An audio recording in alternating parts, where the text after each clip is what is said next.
আমাদের সম্পর্ক সৌদি আরবের সাথে এখন আর আমরা শ্রমিক রপ্তানিকারক আর তারা গ্রহীতা সেই পর্যায়ে নাই। আমাদের সম্পর্কের বহুমাত্রিকতা বহু আগেই প্রতিষ্ঠিত হয়েছে এবং সৌদি আরব আমাদের দেশে ইনভেস্টমেন্ট করছে, আরও করতে চায়। আমরা সৌদি আরবকে বাংলাদেশে আমাদের স্পেশাল ইকোনমিক জোনগুলোতে ইনভেস্ট করতে বলেছি এবং তাদের জন্য আমাদের সরকার স্পেশাল ইকোনমিক জোনে জায়গা দিতেও প্রস্তুত আছে। তারা ইতিমধ্যে সেটি ভিজিট করে গেছে। মিরসরাই বঙ্গবন্ধু শিল্পনগর তারা ভিজিট করে গেছে এবং আমাদের ফিনান্সিয়াল সেক্টরেও তারা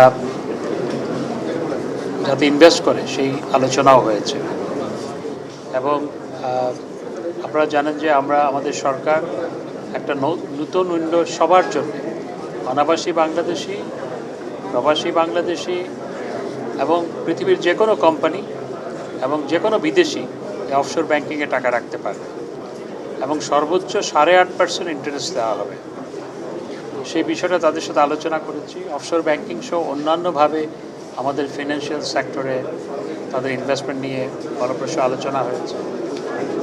একই সাথে আপনারা জানেন যে সৌদি আরবে 31,37,000 বাংলাদেশি সেখানে কর্মরত আছে।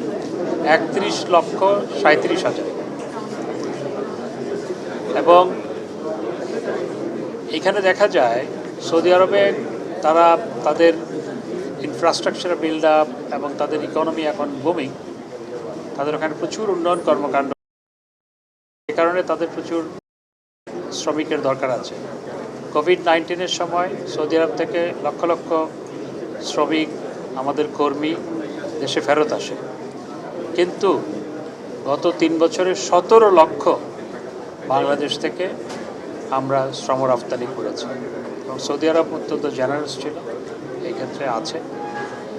তবে এই ক্ষেত্রে আমরা যেটি আলোচনা করেছি যে বাংলাদেশের কিছু অসাধু শ্রম রপ্তানিকারক, একই সাথে সৌদি আরবেরও কিছু কিছু ব্যক্তিবিশেষ প্রতিষ্ঠান যে শ্রমিকদেরকে প্রতারিত করছে তারা এবং প্রতারণা করার নানা ধরনের কলা কৌশলের মাধ্যমে শ্রমিকরা সেখানে যাচ্ছে, সেখানে ভিসা নিয়েই যায় কিন্তু ভিসা নিয়ে গিয়ে কাজ পায় না। আমরা এই বিষয়টা অত্যন্ত গুরুত্ব সহকারে আলোচনা করেছি এবং সৌদি আরবের পক্ষ থেকে আমাদের পক্ষ থেকেও আমরা প্রস্তাব দিয়েছি, যে তারাও প্রস্তাব দিয়েছে, আমরাও দিয়েছি এবং যৌথভাবে আমরা ঐক্যমতে এসেছি যে একটা যৌথ টাস্কফোর্স গঠন করা হবে, যাতে করে যে সেখান থেকে ফেক ডিমান্ড যাতে কেউ প্লেস না করে সৌদি আরব থেকে, আর সেই ফেক ডিমান্ড এখানে শো করে শ্রমিকদেরকে বা সৌদি আরব গমনেচ্ছুদেরকে কেউ প্রতারিত করতে না পারে। সেজন্য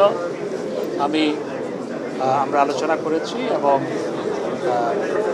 একটা যৌথ টাস্কফোর্স গঠন করার ব্যাপারে আমরা ঐক্যমতে পৌঁছেছি।